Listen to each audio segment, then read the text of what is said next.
जोहार छत्तीसगढ़। यहू साल पद्म पुरस्कार बर ऑनलाइन आवेदन आमंत्रित करे गए हे भारत सरकार डहर ले। तो एक बार सबसे पहले आप मन ला भारत सरकार के पद्म अवार्ड वेबसाइट में जाना होई। वहाँ जाके अपन लॉगिन आईडी और पासवर्ड जनरेट करना होई, जो आधार कार्ड से होई।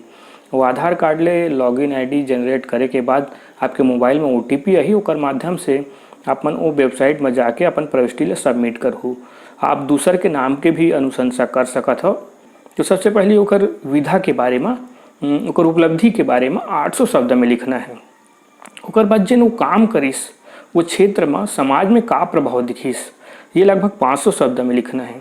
ओकर बाद वो क्षेत्र के उपलब्धि का है, तो ओकर बारे में 500 शब्द लिखना है। ओकर बाद ओकर सम्मान के बारे में, कौन कौन से सम्मान मिल चुके हैं, का सम्मान पहले प्राप्त कर चुके हैं, ओकर बारे में लिखना है। और सारा कुछ डिटेल ऑनलाइन माध्यम से ही भरा ही।